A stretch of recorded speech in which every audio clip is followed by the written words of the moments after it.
Assalamualaikum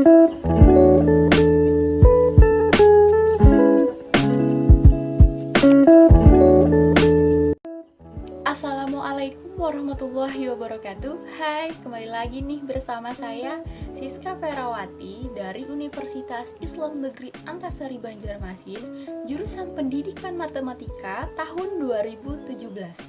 Sebelum belajar, ada baiknya dulu kita berdoa ya, agar pembelajaran kita pada hari ini bermanfaat dan berkah untuk kita semua. Berdoa dimulai.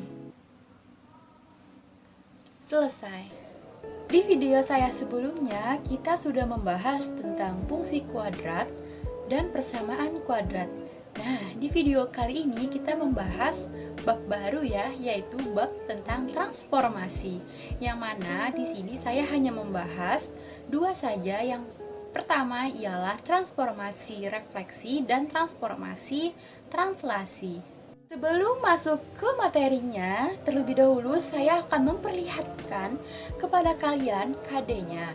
Nah, coba kalian lihat di sini, KD 3.5 menjelaskan transformasi geometri, refleksi, translasi, rotasi, dan dilatasi yang dihubungkan dengan masalah kontekstual.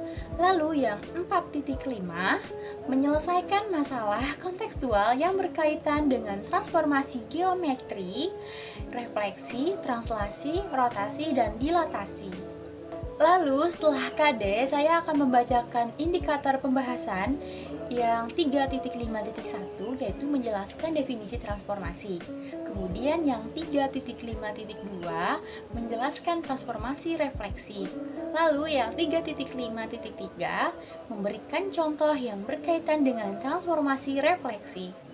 Dan yang 3.5.4 menjelaskan transformasi translasi. Lalu yang 3.5.5 memberikan contoh yang berkaitan dengan transformasi translasi. Kemudian yang terakhir yang 4.5.1 menyelesaikan masalah yang berkaitan dengan transformasi, refleksi, dan translasi. Terakhir ialah tujuan pembelajaran kita pada hari ini. Yang pertama, siswa dapat mengetahui pengertian transformasi. Lalu yang kedua, siswa dapat mengetahui pengertian transformasi refleksi. Dan yang ketiga, siswa dapat mengetahui pengertian transformasi translasi. Dan yang terakhir, yang keempat, siswa mampu menyelesaikan masalah yang berkaitan dengan transformasi refleksi dan translasi. Oke, baiklah, sekarang kita langsung masuk ke materinya ya. Yang pertama ada pengertian transformasi. Transformasi adalah suatu proses pemetaan yang memindahkan suatu titik atau objek menuju titik atau objek lainnya, atau bisa disebut dengan bayangannya. Setelah kalian mengetahui pengertian transformasi, sekarang kita langsung masuk ke refleksi. Nah, di situ ada pengertian refleksi. Refleksi atau pencerminan merupakan suatu jenis transformasi yang memindahkan setiap titik pada suatu bidang dengan menggunakan sifat bayangan cermin dari titik-titik yang dipindahkan. Nah, coba kalian perhatikan gambar di samping. Sudah kalian perhatikan? Nah, gambar itu menunjukkan contoh refleksi atau pencerminan bangun datar A, B, C, D, E pada garis M.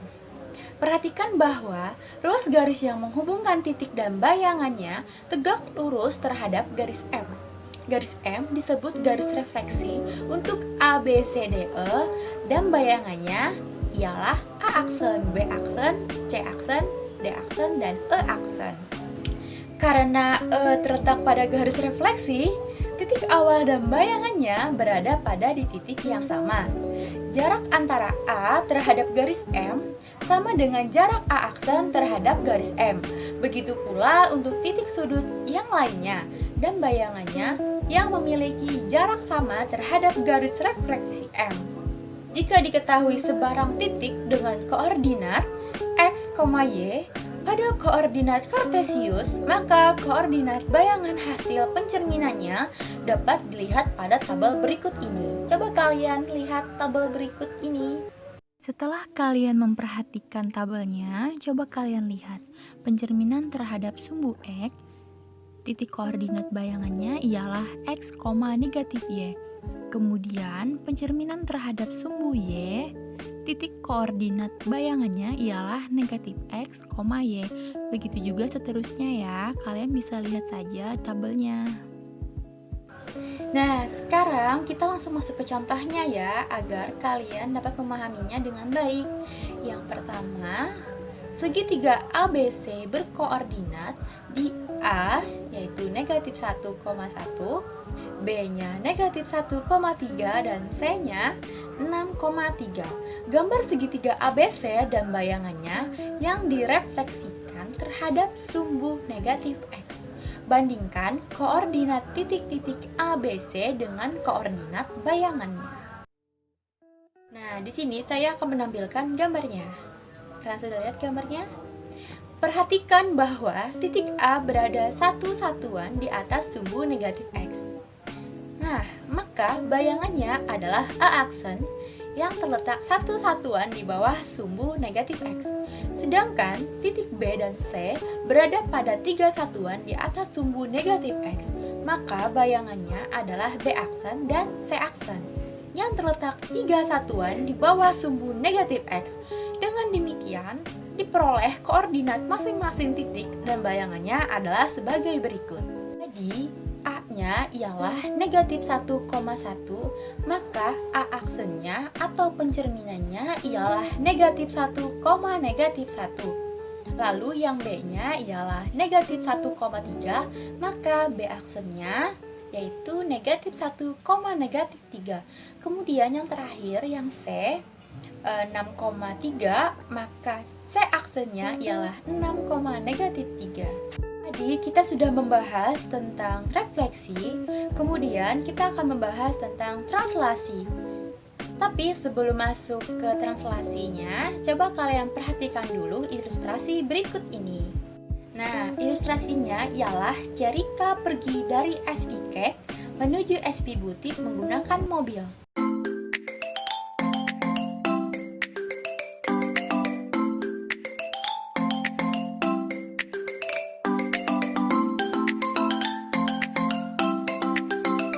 Nah, itu apakah bentuk mobil Cerika berubah setelah sampai SV Butik? Tidak, mobil Cerika tidak berubah bentuk setelah sampai ke SV Butik.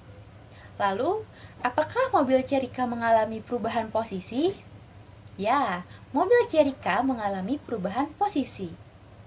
Yang awal mulanya mobil Cerika berada di depan SV Cake, setelah melakukan perjalanan, posisi mobil Cerika berada di depan SV Butik. Sehingga dapat kita simpulkan bahwa sifat-sifat translasi, yang pertama, benda yang digeser atau yang ditranslasikan tidak mengalami perubahan bentuk dan ukuran. Lalu yang kedua, benda yang digeser atau ditranslasikan mengalami perubahan posisi. Sehingga kita dapat pengertian dari translasi, yang mana translasi adalah salah satu jenis fungsi transformasi yang bertujuan untuk memindahkan semua titik suatu bangun dengan jarak dan arah yang sama. Translasi pada bidang kartesius dapat dilukis jika kamu mengetahui arah dan seberapa jauh gambar bergerak secara mendatar dan atau vertikal.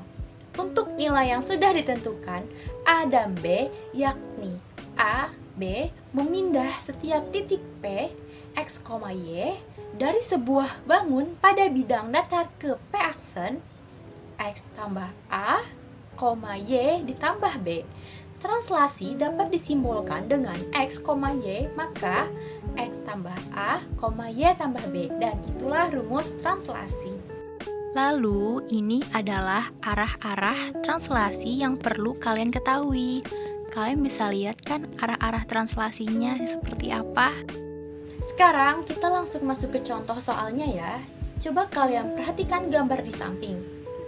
Gambar di samping menunjukkan segitiga ABC yang ditranslasikan 4 satuan ke kanan dan 3 satuan ke bawah.